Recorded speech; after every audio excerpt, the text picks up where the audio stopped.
এই মাহফিলের বয়স 40 বছর। কয় বছর? 40 বছর। আমাদের নবী মুহাম্মদুর রাসূলুল্লাহ সাল্লাল্লাহু আলাইহি ওয়াসাল্লাম নবুয়ত পেয়েছিলেন কয় বছরে? 40 বছর বয়সে। 40 বছরের মধ্যে এমন অনেক মানুষ আছেন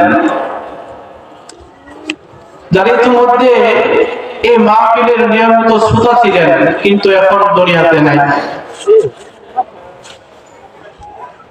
এমনকি গত বছর মাহফিলে ছিলেন, আজকের এই মাহফিলে নাই, এমন মানুষও আছে না নাই? তারা কি জানতো যে মাহফিলে থাকতে পারবেন না? কি বলেন? আপনারা কি জানতেন যে মাহফিল আপনারা আবার পাইবেন? আবার এখন যারা আছেন আজকের মাহফিলে, আপনারা কি সেটাও জানেন কিনা যে আগামী বছরের মাহফিলে আমরা থাকতে পারবো কি পারবো না? তার মানে আমরা দুনিয়া থেকে বিদায় হয়ে যাব, ঠিক কিনা বলেন? এই পৃথিবীটা অবস্থায়, পৃথিবী থাকার জায়গা না, চলে যেতে হবে, কেউ থাকতে পারবে না। রাজা মহারাজা, কত ধনাঢ্যশালী, কোটিপতি, লক্ষ কোটির মালিক, বিলিয়ন মিলিয়নের মালিক, পৃথিবীতে থাকার ইচ্ছা থাকা সত্ত্বেও তারা থাকতে পারেন নাই, চলে গেলেন। আমাদের এই দেশে একজন ধনাঢ্যশালী ব্যক্তি, শিল্পপতি নুরুল ইসলাম বাবুল, যমুনা গ্রুপের চেয়ারম্যান, গত করোনার সময় উনি এমন অসুস্থ হয়েছেন, করোনা হয়েছে, ডাক্তারে ওনাকে এমন এক জায়গায় রাখছেন তার সাথে দেখা করার কোনো সুযোগ নাই। শ্বাস নিতে কষ্ট হয়, দুনিয়াতে থাকবে, বেঁচে থাকবে এমন কোনো আশাই তার নাই। উনি ওনার আত্মীয় স্বজন, ওয়ারিস যারা আছেন, উত্তরাধিকার যারা আছেন, তাদেরকে ডাকলেন, আমার দুনিয়ার যত স্থান অবস্থান ও সম্পত্তি আছে সব তোমরা নিয়ে যাও, বিনিময়ে একটু শ্বাস চলাচল সুযোগ আমাকে দিয়ে দাও। কিন্তু সারা পৃথিবী দেয়া দিলেও কি পৃথিবীতে থাকার কোন সুযোগ আছে? তার মানে চলে যেতে হবে।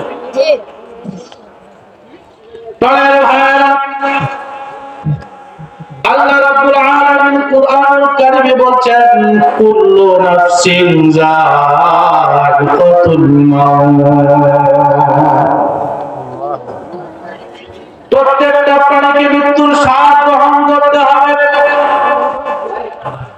খেয়াল করবেন, আল্লাহ তাআলা বলছেন কুল্লু নাফসিন যায়িকাতুল মাউত, প্রত্যেকটা প্রাণী যাদের প্রাণ আছে তাদেরকে মৃত্যুর স্বাদ গ্রহণ করতে হবে, দুনিয়া থেকে তাদের বিদায় হয়ে যেতে হবে। যেরকম ঠিক কিনা? প্রত্যেকটা প্রাণী বলছেন। প্রাণী কারা? যাদের দেহের মধ্যে প্রাণ আছে তাদেরকে প্রাণী বলা হয়। বলেন, যাদের দেহে প্রাণ আছে তাদেরকে কি বলা হয়? প্রাণী বলা হয়। যাদের দেহে প্রাণ আছে তাদেরকে প্রাণী বলা হয়। মানুষের দেহে প্রাণ আছে, মানুষ এক প্রকারের প্রাণী। মানুষ ছাড়া যত প্রাণী আছে, হাঁস, মুরগি, গরু, ছাগল, ভেড়া, বকরি, তাদের প্রাণ আছে না নাই? তাদের প্রাণ আছে, সুতরাং তারাও প্রাণী। মানুষ যেমন মারা যাবে, মানুষ ছাড়া অন্য অন্য যত প্রাণী আছে তারাও মারা যাবে, কেউ থাকবে না।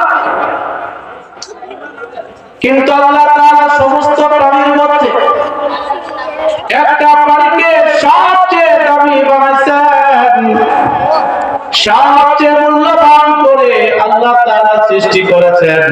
তাকে বলা হয় আশরাফুল মাখলুকাত, সৃষ্টির সেরা। হাজার হাজার সৃষ্টির মধ্য থেকে আল্লাহ রাব্বুল আলামিন প্রাণীটাকে অনন্যভাবে সৃষ্টি করেছেন। সবচেয়ে সুন্দর দেহ, গঠন, আকৃতি, চেহারা দিয়া আল্লাহ তাআলা এই প্রাণীটাকে সৃষ্টি করেছেন, তার নাম হলো মানব। সুবহানাল্লাহ। মানুষকে আল্লাহ তাআলা অনেক সুন্দরভাবে সৃষ্টি করেছেন, সুন্দর গঠনাকৃতি দিয়েছেন, চেহারা দিয়েছেন, কথা বলার শক্তি দিয়েছেন, সুন্দর হাত দিয়েছেন, সুন্দর নাক দিয়েছেন, কান দিয়েছেন, চোখ দিয়েছেন। কত শত নিয়ামত দিয়ে আল্লাহ তাআলা মানুষকে সৃষ্টি করে তারে বাক শক্তি দান করেছেন, একজন আরেকজনের সাথে কথা বলার শক্তি দিয়েছেন। কোন ঠিক কিনা? অনেক সুন্দর, এমন সুন্দর করে আল্লাহ আর কোন প্রাণী বানান নাই। সুবহানাল্লাহ। কিন্তু এই প্রাণীটাকে এত সুন্দর করে বানাইয়া আল্লাহ তাআলা তার কুদরতি হাত দিয়ে এই মানুষকে বানাইয়া তারা বলেছে কুল্লু নাফসিন যায়কাতুল মাউত, প্রত্যেক প্রাণীকে মৃত্যুর স্বাদ গ্রহণ করতে হবে। হে মানুষ, তুমি প্রাণী, তোমাকে মৃত্যুর স্বাদ গ্রহণ করতে হবে। আমার প্রাণের ভাইয়ের একটা আশ্চর্যের কথা বলে যায়, আপনারা শুনেছেন কিনা জানি না, তবে আজকে নতুন একটা তথ্য দিয়ে যায়। মানুষের প্রাণ আছে, মানুষগুলো মারা যাবে। মানুষ ছাড়া আরো অন্য অন্য প্রাণী, হাঁস, মুরগি, গরু, ছাগল, ভেড়া, বকরি, তাদের প্রাণ আছে, তাদেরও মৃত্যু হবে। বলেন ঠিক কিনা? আশ্চর্যের বিষয় যে মানুষগুলোর প্রাণ আছে, তারা মরবে, কিন্তু মানুষগুলো কখন মারা যাবে কেউ জানে না। কি বলেন? জানেন? মানুষ কখন মারা যাবে মানুষ জানে না। মানুষ না জানাটাই তো স্বাভাবিক। আর আশ্চর্যের বিষয়, মানুষকে মানুষের জান কবজ করার জন্য আল্লাহ তাআলা নিযুক্ত ফেরেশতা আছেন। আল্লাহর নিযুক্ত ফেরেশতা মালাকুল মাউত নির্ধারিত করে রাখা হয়েছে মানুষের জান কবজ করার জন্য। মানুষ যেমন জানে না তার মরণটা কখন হবে, ঠিক তদ্রূপভাবে মানুষের জান কবজ করার জন্য, মানুষের প্রাণটা বের করার জন্য নির্ধারিত ফেরেশতা মালাকুল মাউত আছে। সে মালাকুল মাউত আজরাইলও জানে না মানুষের মরণটা কখন হবে। মানুষ তো মরবে, কিন্তু জানে না কখন। কথা বুঝেননি? মানুষ মরবে, কিন্তু কখন মরবে কেউ জানে না। মানুষ মরবে, নিজে নিজে মরবে না, তার প্রাণ হরণ করবে। এই জন্য আল্লাহ তাআলা ফেরেশতা নিযুক্ত করে রাখছেন। কিন্তু ওই ফেরেশতাও জানে না মানুষের মরণটা কখন হবে, যে কখন মানুষের প্রাণ হরণ করবে, জান কবজ করবে, ওই ফেরেশতাও জানে না। অনেক মানুষ এখন চিন্তা করতেছে, হুজুর তাহলে তো ভালো হয়, মরণ লাগতো না। আজের ফেরেশতা যেহেতু জানে না কখন আমাকে মারবো, জান মৃত্যু মেরে লাগবে, তো না জানলে তো ভালো। সবাই তো দুনিয়ায় থাকতে চায়। কি বলেন? পৃথিবীতে মানুষের বয়স যত বাড়ে, তার দুইটা জিনিসের প্রতি লোভ তত বাড়ে। মানুষের বয়স যত বৃদ্ধি পায়, দুইটা জিনিসের প্রতি তার লোভ তত বৃদ্ধি পায়। এক নাম্বার, মানুষের বয়স যত বাড়ে, পৃথিবীতে বেঁচে থাকার লোভ তার তত বাড়ে। মরতে চায় না, মরতে চায় না, সে আরো বাঁচতে চায়। দুই নাম্বার, মানুষের যত ধন সম্পদ হয়, কোন মানুষ বলে না যার দরকার নাই। কি বলেন? ঠিক কিনা বলেন? 1 কোটি টাকার মালিক হলে চিন্তা করে আরো 1 কোটি কিভাবে বৃদ্ধি করা যায়। আমরা তো 1 কোটি টাকার যদি যাকাত দেয়, কি দেয়? এই এলাকার মধ্যে কোন ব্যক্তি যদি 1 কোটি টাকার যাকাত দেয়, তাহলে এই এলাকার মধ্যে কোনো গরিব থাকতো না। কথা ঠিক কিনা? তো ওই লোক চিন্তা করে সর্বনাশ, 1 কোটি টাকার যাকাত প্রতি হাজারে 2.5 টাকা যদি চিন্তা করে, হিসাব করে, 1 কোটি টাকার যাকাত কতগুলো হবে? লাখ লাখ হবে না? তো চিন্তা করে সর্বনাশ, 1 লাখ টাকা মানুষেরা দিয়ে দিল, এই 1 লাখ টাকা দিয়ে আর একটা নতুন ব্যবসা দরকার। কথা ঠিক কিনা বলেন? বলতেছিলাম, মানুষের বয়স যত বাড়ে, দুইটা জিনিসের প্রতি তার লোভ তত বৃদ্ধি পায়। 1 নাম্বার, মানুষের বেঁচে থাকার আশা আকাঙ্ক্ষা বেড়ে যায়। দুই নাম্বার তার ধন সম্পদ বৃদ্ধি পাক সে এটা কামনা করে।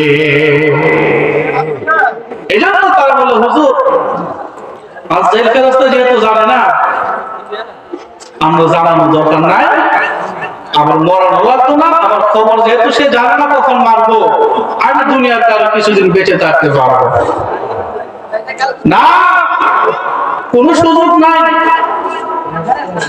আজরাইল ফেরেশতা মানুষকে জান হরণ করবে, সে জানে না কথা ঠিক, কিন্তু মানুষের যে মৃত্যু হবে এ কথা সত্য কিনা? সত্য। এজন্য প্রাণের ভাইরা আপনাদেরকে এই ধাঁধা, এই বুলদ ধাঁধা সঠিক সমাধান দিয়ে যাব। মানুষেরা পৃথিবী থেকে বিদায় হয়ে যাবে, কিন্তু তার বিদায় কখন হবে সে যেমন জানে না। মানুষের জান কবজ করার জন্য আল্লাহ তাআলা ফেরেশতা নিযুক্ত করেছেন মালাকুল মাউত আজরাইল, সেও জানে না কখন মারবে। তাহলে প্রশ্ন দাঁড়ায়, মানুষের মরণ কিভাবে হবে আর আজরাইল ফেরেশতা কিভাবে মারবে? প্রশ্ন হয় কিনা বলে? মানুষও জানে না কখন মরবে, তো মরবো কেমনে? আজরাইল ফেরেশতাও জানে না মানুষের প্রাণ হরণ করবে, কখন করবে সেটা জানে না, তাহলে সে মানুষের প্রাণ কিভাবে হরণ করবে? প্রশ্ন জানে কিনা? উত্তরটা নেবেন নি? উত্তরটা নিয়ে যাবেন তো ইনশাআল্লাহ? ঘুমাইলে উত্তর মনে থাকবো না থাকবো? যারা ঘুমাইবো এরা একটু সজাগ করে দিবেন। বলা যায় না ঘুমের মধ্যে আজরাইল আইসা করতে পারে, ঠিক কিনা বলেন?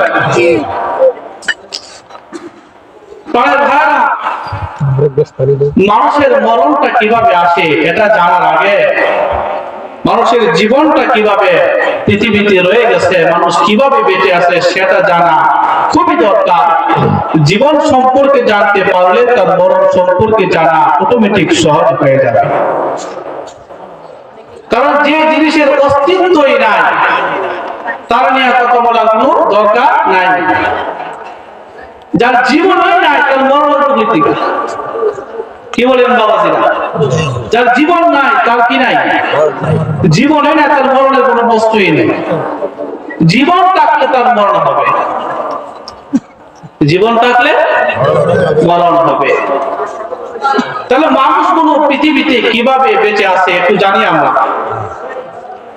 যদি আমি প্রশ্ন করি মানুষেরা পৃথিবীতে কিভাবে বেঁচে আছেন, তাহলে সব মানুষ একসাথে একটা সরল উত্তর দিবেন, যে মানুষেরা খায়, পানি পান করে, আলো বাতাস গ্রহণ করে, এই জন্য মানুষেরা পৃথিবীতে বেঁচে আছে। এই জন্যই আমরা পোলাপান তেলানোর সময় ভাত খাইতে না চাইলে এদের পিঠায় পাড়ায় ঠিক মতো ঠুয়ায় ভাত খাবে না, খান না খাতে মরে যাবি গা। কই কি কই না? মা দেখবেন ছোট বাচ্চারা দইরা গালের মধ্যে ঠিক মতে বাচ্চা সুন্দর কইরা, হ্যাঁ, নরম করে দেখবেন পুরো আঙুলে দিয়ে ভিতরে ঠেলা দিয়ে দেখি দেয় না। খবর এমন আইছে পত্র পত্রিকাতে, মা তার ছোট বাচ্চা কেরা খায় না, এমন ভাবে খাওয়াইছে, খাওয়াইতে খাওয়াইতে করে মাইরা লাইছে, খাওয়াইতে খাওয়াইতে মেরে লাইছে। তার মানে খাইলে শুধু মানুষ বাঁচে না, খাইলে মানুষ মরেও, ঠিক কিনা বলে? তো মানুষ খায় এই জন্য বাঁচে, মানুষ পান করে এই জন্য বাঁচে। এটা হলো মানুষের একটা সরল উত্তর। এই উত্তরটা পরিপূর্ণভাবে সঠিক নয়, এটা অপূর্ণাঙ্গ একটা উত্তর। যদি খাইলেই মানুষ বাঁচত, পান করলেই মানুষ বাঁচত, তাহলে যাদের টাকা পয়সা আছে, গোলা ভরা ধান আছে, কানি ভরা ধান আছে, এরা কোনোদিন মরতো না। কি বলেন, মরতো? কিশোরগঞ্জের জোহরুল ইসলাম শাহ কোটি কোটি টাকার মালিক, বাংলাদেশের 1 নম্বর ধনী ছিলেন। উনি এখনো বাঁচে থাকতো, ওনার যে সম্পদ টাকা দিত আর বাচ্চা তাহার পারমিশন নিয়ে আসতো। কথা ঠিক কিনা বলে? তো বোঝা গেল এই খাওয়াটাই বেঁচে থাকার অবলম্বন না। মূলত মানুষ পৃথিবীতে বেঁচে আছে একটা বিশেষ কুদরতের মাধ্যমে, যেরকম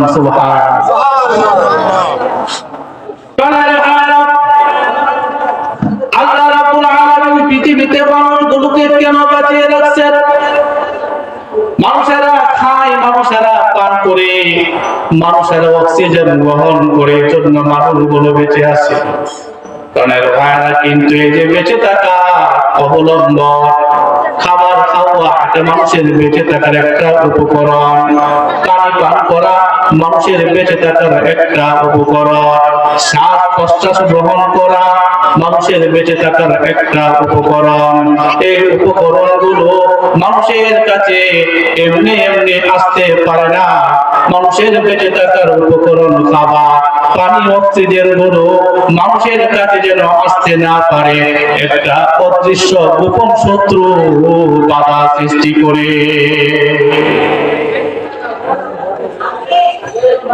খাইলে মানুষ বাঁচে, পান করলে মানুষ বাঁচে, শ্বাস প্রশ্বাস গ্রহণ করলে মানুষ বাঁচে। এগুলো একমাত্র অবলম্বন নয়, বরং মানুষ বেঁচে থাকার উপকরণ সমূহের মধ্যে এগুলো অন্যতম। পানি, খাবার, অক্সিজেন, শ্বাস প্রশ্বাস গ্রহণ করা এগুলো মানুষের বেঁচে থাকার উপকরণ। বেঁচে থাকতে হলে মানুষকে খেতে হবে, পানি পান করতে হবে, অক্সিজেন গ্রহণ করতে হবে। জোরে বলেন ঠিক কিনা? বাঁচতে হলে এগুলো লাগবে, খাওয়ানো লাগবে, পানিও পান করতে হবে, অক্সিজেন গ্রহণ করতে হবে। কথা বুঝতেছেন? সমস্যা হইতেছে না তো কোনো? তো এই যে খাবার মানুষের বেঁচে থাকার মেডিসিন, খাবার অক্সিজেন মানুষের বেঁচে থাকার আরেকটা মেডিসিন, পানি পান করা এগুলো মানুষের কাছে এমনি এমনি আসে না। এই পানিগুলো, খাবারগুলো, অক্সিজেন গুলো মানুষের কাছে যেন আসতে না পারে, এজন্য রাস্তার মধ্যে একটা শত্রু দাঁড়ায় থাকে, এই খাবার আব্দুল্লাহর কাছে যাবি না। পানিকে বলে পানি, আব্দুল্লাহর কাছে যাবি না। অক্সিজেনকে বলে অক্সিজেন, এই আব্দুল্লাহ আমিনার কাছে যাবি না। একটা শত্রু বাধা সৃষ্টি করে। দুনিয়াতে মানুষের শত্রু আছে না নাই? আর একটু জোরে বলুন আছে। আপনি দেখবেন কিছু মানুষ এমন আছে, আপনি ব্যবসা করে আপনার উন্নতি করতেছেন, আপনার পাশের ব্যবসায়ী এটা দেখে হিংসায় জ্বলে, আপনার প্রতিবেশী ওইটা দেখা হিংসায় জ্বলে। তখন বিভিন্ন ভাবে শত্রুতামি কইরা আপনার ক্রেতা যেন আপনার কাছে আসতে না পারে, তারা বিভিন্ন কলা কৌশলের মাধ্যমে বাধা দেয়। দেখি দেয় না? ঠিক তদ্রুপ ভাবে মানুষের বেঁচে থাকার অবলম্বন খাবার, মানুষের বেঁচে থাকার অবলম্বন পানি, মানুষের বেঁচে থাকার অবলম্বন অক্সিজেন, এগুলো মানুষের কাছে আসতে পারে না। এগুলো যেন আসতে না পারে এই জন্য একটা গোপন শত্রু এগুলোকে বাধা সৃষ্টি করে। সেই শত্রুগুলোকে কে বাধা সৃষ্টি করে? খাবার মানুষের কাছে আসতে চায়, কিন্তু খাবারকে বাধা দেয়, সাবধান, তার কাছে যাবে না। পানি মানুষের কাছে আসতে চায় পান করার জন্য, পানিকেও বাধা সৃষ্টি করে, অক্সিজেনকেও বাধা সৃষ্টি করে। তাহলে এগুলো সৃষ্টি করে কারা? বাধা দেয় কারা? বাধা দেয় হলো প্রত্যেক মানুষের গুনাহ। গুনাহ আছে না নাই? আছে। আরো জোরে কোন গুনাহ আছে না নাই? আছে। আমি আপনাদেরকে একটা উদাহরণ দিয়ে বুঝাই। আপনার ঘরে ছেলে অথবা মেয়ে যদি স্কুলে পড়ে, মাদ্রাসায় পড়ে, অথবা মক্তবে পাঠান, তাকে আপনি সকালবেলা পাঠান, সবাই মক্তবে পড়তে যায়, স্কুলে পড়তে যায়, মাদ্রাসায় পড়তে যায়, কিন্তু আপনার সন্তান ঘর থেকে সকালবেলা কায়দা নিয়ে বের হয়, ঘর থেকে সকালবেলা স্কুল ব্যাগ নিয়ে বের হয়, মাদ্রাসায় যাবে, মক্তবে যাবে, অথবা স্কুলে যাবে, সে এই সুতাই দিয়া ঘর থেকে বের হয়, কিন্তু সে মক্তবেও যায় না, স্কুলেও যায় না, পাড়ার ছেলেদের সাথে খেলাধুলা কইরা যখন মক্তব ছুটি দেয় কায়দা হাতে নিয়ে বাড়িতে যায়, স্কুল ছুটি দিলে স্কুল ব্যাগ কাঁধে পালাইয়া বাড়িতে যায়। এমন ধরনের বাচ্চার ফুলাপান আছে না? আসেনি? অনেকে মনে মনে হুজুর এইটা তো আমরাও করছি ছোটবেলায়। বক্তব্যে বানাইছে, বক্তব্যে গেছে না, আপনি চাইছে বক্তব্যে দেখে তার সাথে পুরোটা সবটা খেলতেছে, এর সাথে সবটা খেলা হয়ে গেছে। অথবা এখন তো গেমের যুগ, মোবাইলে গেম, কত ধরনের গেম যে বাইরেছে, মোবাইল পাইলে খাবার দাবার সব ঠিক না বেটি? সব মা যদি মোবাইল নিয়ে যায় মারে মারে, বাপ হয়ে যায় না, ছোট্ট ছোট্ট বলা। তো এই যে পুরাণের বক্তব্য বাড়াইতেছেন, আপনি তো ঘরে বসে রয়েছেন, আমার পোলা বক্তব্য করতেছে, স্কুলে পড়তেছে, মাদ্রাসায় পড়তেছে, কিন্তু সে যে বক্তব্যে যায় না আপনি তো জানেন না। বলেন তো, আপনি তাকে বক্তব্যে পাঠাচ্ছেন, আপনি তাকে স্কুলে পাঠাচ্ছেন, মাদ্রাসায় পাঠাচ্ছেন, অথবা আপনি তাকে কোন জায়গায় পাঠাচ্ছেন একটা কাজে, সে ওই জায়গায় না গিয়া অন্য জায়গায় সময় কাটাইতেছে, এটা শুনলে আপনি খুশি না বেজার? আরেকটু জোরে কম। এই ফুলা যদি বাড়িতে আসে, তো এই ফুলারে আপনি সুন্দর করে বামড়ে খাওয়াইবেন, কথা বুঝেন না মনে হয়? তাহলে বাবাকে মিষ্টি এনে খাওয়াইবেন, শাসন করবেন না?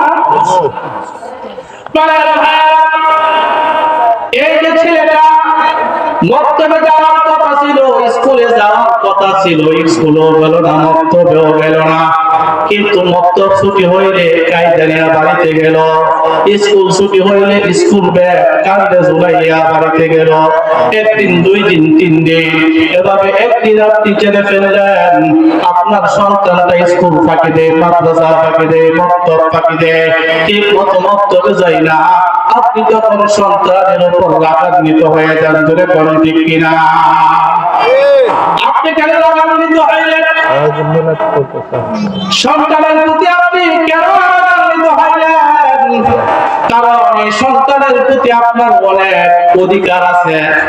তারা আপনি খাওয়ান, তারা আপনি পড়ান, তার কাপড় কিনে দেন, নিজে কাপড় না কিনা সন্তানের জন্য এদের জামা কিনেন, নিজে ভালো একটা কাপড় না খাইয়া সন্তান তারে ভালো খাবার দেন, সন্তানটা যেন ভালো একটা পরিবেশে থাকতে পারে, অপর 10টা মানুষের সাথে যেন সুন্দরভাবে চলতে পারে, তার প্রয়োজনীয় সব জিনিস আপনি তাকে দান করেন, তাকে উপহার দেন।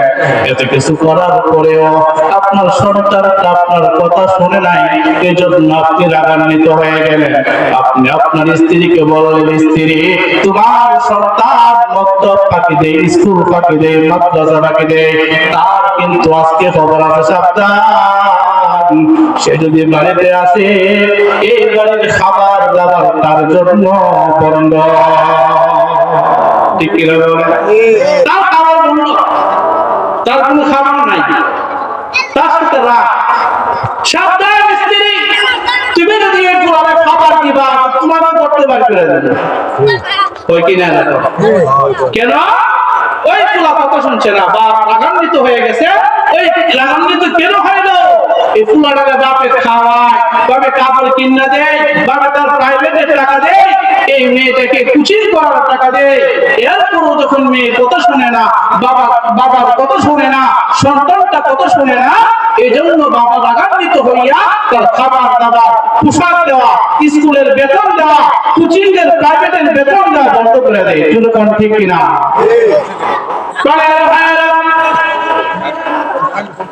ঠিক তদ্রুপভাবে আল্লাহ রাব্বুল আলামিন এই পৃথিবীতে আমাদের বেঁচে থাকার জন্য খাবার, পানি, অক্সিজেন গুলো আমাদেরকে দান করেছেন, কিন্তু এগুলো আমাদের কাছে আসতে পারে না, বাধা সৃষ্টি করে শয়তান, বাধা সৃষ্টি করে আমাদের গুনাহ।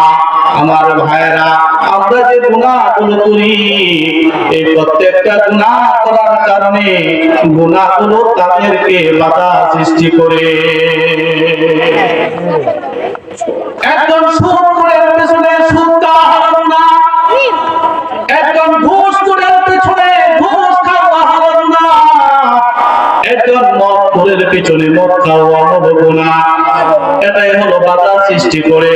জিনাখোরের পিছনে জিনা হইল বাধা, একজন চোরের পিছনে চুরি করা হলো বাধা, যে মানুষের হক নষ্ট করে হক নষ্ট করার গুনাহ হইল তার বাধা।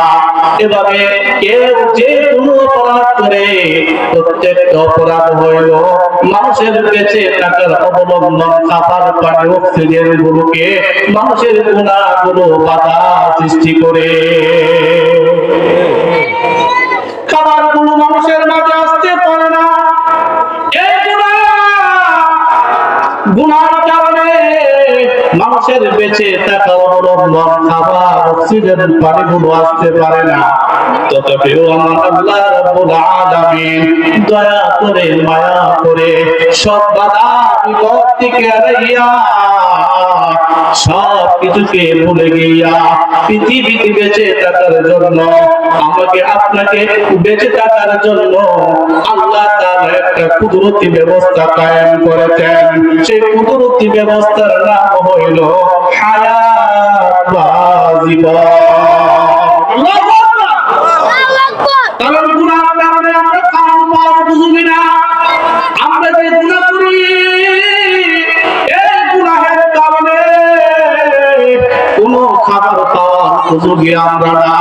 এই পৃথিবীতে অনেক মা বাবা আছে এবং এমন গুনাহ করে তার সন্তান জানে না। সন্তান যদি মা বাবার গুনাহ সম্পর্কে জানে ওই মা বাবাকে সন্তান মা বাবা বলে পরিচয় দিতে চাইবে না। পৃথিবীতে এমন অনেক স্বামী আছে এমন গুনাহ করে যেটা স্ত্রী জানে না। এমন অনেক স্ত্রী আছে স্বামীর বদলে গুনাহ করে। স্বামী যদি জানে গুনাহ করে তাহলে স্বামী তাকে ঘরে রাখবে না। এমন অনেক অনেক গুনাহ আছে যে গুনাহের কারণে একজন আরেকজনের সাথে সম্পর্ক রাখতে চাই না। প্রাণের ভাইরা এই গুনাহগুলো করার কারণে আমরা যে আল্লাহ তাআলার অবাধ্য হয়, অবাধ্য হওয়ার কারণে যে মালিক আমাদেরকে খাবার দেন, যে মালিক আমাদেরকে অক্সিজেন দেন, যে মালিক আমাদেরকে বেঁচে থাকার উপকরণ দান করেন, সেই মালিকের অধিকার আসেনি এগুলো বন্ধ করে দেওয়া। আরো জোরে কোন অধিকার আছে না নাই? আল্লাহ রাব্বুল আলামিন বলেন বান্দারে তোরা সাথে নাফরমানি করিস, নাফরমানির কারণে তোদের বেঁচে থাকার অবলম্বন গুলো খাবার পানি অক্সিজেন গুলো তোদের কাছে যাইতে পারে না। তোদের ক্ষুধাগুলো বাধা সৃষ্টি করে। এরপরও আমি আল্লাহ রাব্বুল আলামিন তোমাদের প্রতি দয়া করে মায়া করে একটি কুদরতি ব্যবস্থা কায়েম করেছি। সেই কুদরতি ব্যবস্থার নাম হইল জীবন। সুবহানাল্লাহ। সেই কুদরতি ব্যবস্থা কি? আল্লাহ রাব্বুল আলামিন বলেন লাহু মুআক্কিবাতুন মিন বাইনি ইয়াদাইহি ওয়া মিন খালফিহি ইয়াহফাযুনাহু মিন আমরিল্লাহ। বান্দারে গুনাহের কারণে তোমাদের বেঁচে থাকার উপকরণ গুলো, বেঁচে থাকার অবলম্বন গুলো তোমাদের কাছে আসতে পারে না। এরপরও আমি আল্লাহ তোমাদেরকে বেঁচে থাকার জন্য কুদরতি ব্যবস্থা কায়েম করেছি। সেটা হলো বান্দারে বেঁচে থাকতে হলে তোমাদের খাবার দরকার, বেঁচে থাকতে হলে তোমাদের পানি দরকার, বেঁচে থাকতে হলে তোমাদের অক্সিজেন দরকার। এগুলো আসতে পারে না, কিন্তু আমি আল্লাহ তোমাদের প্রতি দয়া কইরা মায়া কইরা একদম ফেরেশতাকে নিযুক্ত করেছি তোমার খাবার গ্রহণ করার জন্য। তোমাদের প্রতি দয়া কইরা ফেরেশতা নিযুক্ত করেছি তোমাদের পানি বহন করার জন্য। তোমাদের প্রতি দয়া কইরা তোমাদের অক্সিজেন গুলো তোমাদের কাছে পৌঁছানোর জন্য ফেরেশতাকে তোমাদের খাদেম বানায় দিছি। সুবহানাল্লাহ। তার মানে বাঁচতে হলে খাইতে হবে, বাঁচতে হলে পানি পান করতে হবে, বাঁচতে হলে অক্সিজেন গ্রহণ করতে হবে। আমার ভাইরা আমার এই খাবার আমার কাছে আসার জন্য আল্লাহ তাআলা একজন ফেরেশতা নিযুক্ত করেছেন। আমার পানিগুলো আমার কাছে আসার জন্য আল্লাহ তাআলা একজন ফেরেশতা নিযুক্ত করেছেন। আমার অক্সিজেন গুলো নাকের ডগা দিয়ে তুলে নেওয়ার জন্য, পাইপ করার জন্য আল্লাহ তাআলা ফেরেশতা নিযুক্ত করেছেন। তার মানে হলো আল্লাহ তাআলা আমার বেঁচে থাকার উপকরণগুলো আমার কাছে পৌঁছানোর জন্য ফেরেশতাদেরকে আমার একটা খাদেম বানায় দিয়েছে। আল্লাহু আকবার। ফেরেশতা আমাদের খাদেম হয়ে গেছে। যখন আমাদের খাবার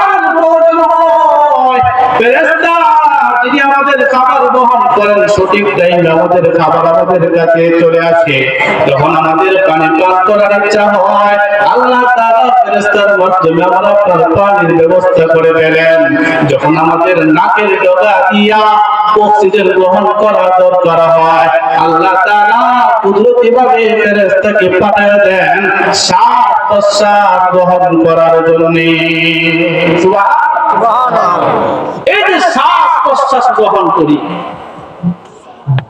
কেউ যদি 2 মিনিট তার শ্বাস বন্ধ হয়ে যায়, কি বলেন বেঁচে থাকা সম্ভব? তো হ্যাঁ, সম্ভব। এই যে এখন ঠান্ডার মৌসুম চলছে, অনেক বাচ্চারা কষ্টে আছে, অনেক বৃদ্ধ বাবাজিরা মায়েরা কষ্টে আছে, যাদের শ্বাসকষ্ট, যারা শ্বাসকষ্টে ভুগতেছেন, হাঁপানি রোগে ভুগতেছেন, শ্বাস যদি বন্ধ হয়ে যায় তার ঘুম হয় না, সারা রাত বসে থাকতে হয়, চেয়ে থাকতে হয়, ঘুম হয় না। বেশি সমস্যা হয়ে যায় তাকে হসপিটালে নিয়ে নাকের মধ্যে কি লাগায়? কথা হয় না, কি লাগায়? অক্সিজেন লাগায়। ছোট ছোট বাচ্চাদেরকে ফার্মেসিতে নিলে ফার্মেসি থেকে নাকের মধ্যে অক্সিজেন দিয়া 1 ঘন্টা আধা ঘন্টা 20 মিনিটের জন্য অক্সিজেন লাগায় তারপরে নিয়ে আসে। কথা ঠিক কিনা বলেন? কিন্তু এই অক্সিজেন গ্রহণ করতে গেলে কৃত্রিম উপায়ে আমি আপনি যে হসপিটাল থেকে সেবা গ্রহণ করি, মিনিটে মিনিটে টাকা দেওয়া লাগে কিনা? ঘন্টায় টাকা দিতে হয়, মিনিটে টাকা দিতে হয়। অক্সিজেন যতক্ষণ লাগায় রাখবে ততক্ষণ একটা বিল হসপিটালে উঠে কি উঠে না? উঠে। এবার দেখুন তো, আল্লাহ তাআলা আমাকে আপনাকে ফ্রি সার্ভিস দিচ্ছেন অক্সিজেন। আল্লাহ তাআলা থেকে আমরা কোনো ফিস দিচ্ছি? টাকা পয়সা দিচ্ছি? এরপরও তো আমরা বেড়াগিরি দেখা, আমাদের অহংকার করে না, হিংসা করে না, একের প্রতি একের রাগ, একের প্রতি একের হিংসা বিদ্বেষ এমন পর্যায়ে পৌঁছে যে তার জানের দুশমন, তার মায়ের পেটের ভাই, তার সাথে আমরা এমন ব্যবহার করি যেমন সে চিরদিনের শত্রু। ঠিক কিনা? এই যে অক্সিজেন গুলো হসপিটাল গেলে টাকা দিতে হয়, ফার্মেসিতে গেলে টাকা দিতে হয়, আল্লাহ তাআলা আমাদেরকে এগুলো ফ্রি সার্ভিস দিচ্ছেন। তবে যে রব আমাদেরকে এগুলো ফ্রিতে দিচ্ছেন, সেই রবের ইবাদত করা দরকার আছে না নাই? আছে। তাহলে পৃথিবীতে যে মানুষগুলো বেঁচে আছে, আমরা যারা বেঁচে আছি, খাইতে হলে খাইলে মানুষ বেঁচে থাকবে, পানি পান করলে মানুষ বেঁচে থাকবে, অক্সিজেন গ্রহণ করলে মানুষ বেঁচে থাকবে। একজন ফেরেশতা নাকের ডগার ভিতরে আইসা আল্লাহর কাছে বলে, আল্লাহ এই যে বান্দার নাকের ভিতরে অক্সিজেন ঢুকাইলাম, আমি কি এই অক্সিজেনটা বের করব? আল্লাহ তাআলা যদি অনুমতি দেন এই অক্সিজেন বের হয়, যদি বের না হয়, অনুমতি না দেয়, ভিতরে অক্সিজেন থাকবে, একটা মানুষটা মারা যাবে। আবার যখন অক্সিজেন নাকের ডগা দিয়া বের করে, ফেরেশতা আল্লাহর কাছে অনুমতি প্রার্থনা করে, আল্লাহ আপনার এই বান্দার নাকের ডগা দিয়ে অক্সিজেন বের করলাম, এটাকে আবার ভিতরে ঢুকাবো? আল্লাহ যদি অনুমতি দেয়, ফেরেশতা এই অক্সিজেন আবার আমার আপনার ভিতরে প্রবেশ করায়। অনুমতি না দিলে অক্সিজেন বাহিরে থেকে যায়। অক্সিজেন ভিতরে না ঢুকলেও সমস্যা, ঢুকছে বাইরে না হলেও সমস্যা। উভয় অবস্থায় আপনার আমার মৃত্যু হয়ে যাবে। কথা বলেন ঠিক কিনা? তাহলে শুধু এগুলো বেঁচে থাকা অবলম্বন মাত্র, কিন্তু এর পিছনে আল্লাহ তাআলার কুদরতি ইশারা আছে না নাই? আছে। আমাদের বেঁচে থাকার জন্য আল্লাহ ফেরেশতাকে একজন ফেরেশতাকে নিযুক্ত করছেন, সে শুধু আমাদের খাবার আনবে। আমরা যে খাই মজা মজা খাই, এই খাবারগুলো সে আনবে। আরেকজন ফেরেশতাকে আল্লাহ নিযুক্ত করেছেন, তার কাজ আমার আপনার পানি খাওয়ানোর পরে পানি খাওয়ানো। এই পানিটা তো এমনি আসে না, কি বলেন? ফেরেশতা নিযুক্ত করেছেন আল্লাহ তাআলা, এই পানি আমার কাছে চলে আসে, অক্সিজেন গুলো আমার কাছে চলে আসে। তার মানে মানুষগুলো পৃথিবীতে বেঁচে আছে আল্লাহ তাআলার দয়া এবং মায়া, ফেরেশতা খাদিমের মাধ্যমে। যেরকম সুবহানাল্লাহ। আমার প্রাণের ভাইরা, মানুষ ছাড়া আরো যত প্রাণী আছে, হাঁস, মুরগি, গরু, ছাগল, ভেড়া, বকরি, আছে না নাই? আছে। তাদের প্রাণ আছে, তাদেরও মরণ হবে, হবে কিনা? কিন্তু তারা কিভাবে পৃথিবীতে বেঁচে আছে আসলে আমরা একটু জেনে নেই।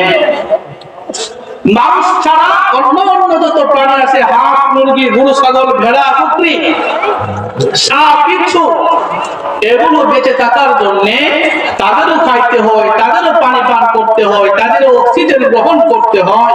কিন্তু এগুলো তাদের কাছে পৌঁছতে কোনো শত্রু বাধা দেয় না, তাদের কোনো শত্রু নাই। তাদের কোনো কি নাই? শত্রু নাই। আমাদের শত্রু আছে না নাই? আমাদের শত্রু আমাদের গুনাহ। আমরা যে ধরনের গুনাহ করি প্রত্যেকটা গুনাহ আমাদের শত্রু। এই সমস্ত প্রাণীগুলোর কোনো শত্রু নাই। এরা কি ওই সুদে টেহা লাগা না? কি বলেন? সুদে টেহা লাগা আপনার এলাকার গরু, মহিষ, ছাগল, ভেড়া, বকরি, হাঁস, সাপ, এরা কি সুদে টাকা লাগায়? এদের কাছ থেকে কোন চাকরি নিলে এরা কি কারো কাছ থেকে ঘুষ খায়? কথা হয় না, ঘুষ খায়। এরা কি জিনা করে? এরা কি গীবত করে? এরা কি অপরের সম্পদ লুণ্ঠন করে? আর এই সবগুলো স্বভাব মানুষ রূপী কিছু শয়তানের মধ্যে আছে না নাই? আছে। যেহেতু মানুষের মধ্যে এই স্বভাবগুলো আছে, এজন্য এই স্বভাব থাকার কারণে তার শত্রু আছে। এই শত্রুগুলোই তার বেঁচে থাকা উপকরণগুলো তার কাছে আসতে বাধা করে। কিন্তু হাঁস, মুরগি, গরু, ছাগল, ভেড়া, বকরির কোনো গুনাহ নাই, এরা তাদের কোনো শত্রু নাই, তার বেঁচে থাকার উপকরণগুলো তার কাছে আসতে কোনো বাধাও সৃষ্টি করে না। যেরকম তাহলে এই সমস্ত প্রাণীগুলো আল্লাহ তাআলা পৃথিবীতে কেন বাঁচিয়ে রেখেছেন? কারণটা কি, কিভাবে বেঁচে আছে? আল্লাহ রাব্বুল আলামিন বলেন, এই সমস্ত প্রাণীগুলো সদা সর্বদা আমি আল্লাহ তাআলার জিকির আর তাসবিহ তাহলিল পাঠ করে। সদা সর্বদা এরা আমি আল্লাহর জিকির করে, তাসবিহ তাহলিল পাঠ করে বিদায় আমি আল্লাহ তাআলা তাদেরকে পৃথিবীতে তাদের শত্রু ছাড়াই কুদরতি ভাবে তাদের কাছে তাদের খাবার, তাদের পানি, তাদের অক্সিজেন গুলো আমি আল্লাহ তাআলা অটোমেটিক তাদের কাছে পৌঁছায় দেয়। যেরকম সুবহানাল্লাহ। হাঁস, মুরগি, গরু, ছাগল, ভেড়া, বকরি গুলো, সাপ, বিচ্ছু গুলো আল্লাহ তাআলার জিকির করে আল্লাহ আল্লাহ বলে ডাকে। আমার ভাইরা এখন প্রশ্ন হতে পারে, মা বোনেরা বলবে, হুজুর আমরা তো হাঁস, মুরগি গুলো লালন পালন করি, কি বলে করে কিনা? গরু, ছাগল, ভেড়া, বকরি লালন পালন করা হয়। একদিনও তো দেখলাম না আমাদের গরুগুলো আল্লাহ আল্লাহ করে ডাকতে। একদিনও তো শুনলাম না আমাদের হাঁসগুলো আল্লাহ আল্লাহ বলে ডাকতে। আমাদের ভেড়া, বকরি, গরুগুলো আল্লাহ আল্লাহ বলে ডাকতে আমরা একদিনও শুনলাম না। তাহলে আপনি কি বলছেন যে তারা আল্লাহর জিকির করে? প্রশ্ন হতে পারে কি পারে না? তাহলে আল্লাহ যে বলছেন তারা আল্লাহর জিকির করে, আল্লাহর কথা কি মিথ্যা? কি বলে? আল্লাহ কি মিথ্যা বলে? বলে না। তাহলে আল্লাহ যেহেতু বলেছেন, সত্য বলেছেন, কোন সন্দেহ নাই, বলে কোন ঠিক কিনা? আল্লাহ রাব্বুল আলামিন বলেন, বান্দারে শুধু হাঁস, মুরগি, গরু, ছাগল, ভেড়া, বকরি, শুধুমাত্র এই সমস্ত প্রাণীগুলো আমি আল্লাহর জিকির করে না রে, সাত আসমানে যা কিছু আছে, সাত আসমানে যত প্রাণী আছে, যারা আছে তারা আল্লাহর জিকির করে। সাত জমিনের মধ্যেও যত প্রাণী আছে তারাও আল্লাহর জিকির করে। সবাই মিলে মিশে আল্লাহ তাআলার জিকির ও তাসবিহ তাহলিল পাঠ করে। জোরে বলেন সুবহানাল্লাহ। রব্বুল আলামিন বলেন, তুসাব্বিহু লাহুস সামাওয়াতুস সাব'উ ওয়াল আরদু ওয়া মান ফীহিন্না ওয়া ইন মিন শাইইন ইল্লা ইউসাব্বিহু বিহামদিহি ওয়ালাকিন লা তাফকাহুনা তাসবিহাহুম। আল্লাহ রাব্বুল আলামিন বলেন, বান্দারে সাত আসমানের যত প্রাণী আছে, সাত জমিনের যত প্রাণী আছে, সাত আসমান আর সাত জমিনের মধ্যে সম্মিলিত ভাবে যত প্রাণী আছে, আল্লাহ তাআলা ছাড়া যা কিছু আছে সবাই আল্লাহ তাআলার জিকির করে, আল্লাহ তাআলার তাসবিহ পাঠ করে। ওয়া ইন মিন শাইইন ইল্লা ইউসাব্বিহু বিহামদিহি ওয়ালাকিন লা তাফকাহুনা তাফকাহুনা তাসবিহাহুম, প্রত্যেকে আল্লাহর জিকির করে তাসবিহ তাহলিল পাঠ করে, কিন্তু তোমরা বুঝো না। ও বান্দা, কিভাবে বুঝবা? কারণ তোমরা মানুষ হইয়া মানুষের ভাষায় তো বুঝো না। ঠিক না বলেন? যে আল্লাহ তাআলা যা কিছু সৃষ্টি করেছেন, আসমানে জমিনে যত প্রাণী আছে সবাই কার জিকির করে? আল্লাহর জিকির করে, তাসবিহ তাহলিল পাঠ করে। বিদায় আল্লাহ তাআলা কুদরতি ভাবে তাদেরকে দুনিয়াতে বাঁচিয়ে রেখেছেন। বলেন সুবহানাল্লাহ। বুঝি না কেন? আল্লাহ বলেন তোমরা মানুষ হইয়া মানুষের ভাষাই তো বুঝো না। ঠিক কিনা বলেন? আমেরিকার মানুষ বাংলাদেশের ভাষা বুঝে না, চীনের মানুষ বাংলাদেশের ভাষা বুঝে না, আমরা চীনের ভাষা বুঝি না। কি চেন চুন চান কি বলে না বলে। বাইরের দেশ বাদ দেন, নিজের দেশেই তো এক এলাকার ভাষা আর এক এলাকার গেলে বোঝা যায় না। ঠিক কিনা বলেন? বরিশাল এলাকার মানুষ কথা বললে দেখবেন বলে ও মন ও যাইলে মন দেশ ও না দেবা বলে কিনা এরকম। সিলেট বা চট্টগ্রাম গেলে মনে হবে যে ইংরেজি কথা বলতেছে। আল্লাহ বলেন ওলা কিল্লা তাফকাহুনা তাসবিহাহুম, তোমরা মানুষের ভাষায় বুঝো না। সব প্রাণীগুলো আল্লাহর তাসবিহ তাহলিল পাঠ করে, এটাই সত্য। ধরে কোন ঠিক কিনা?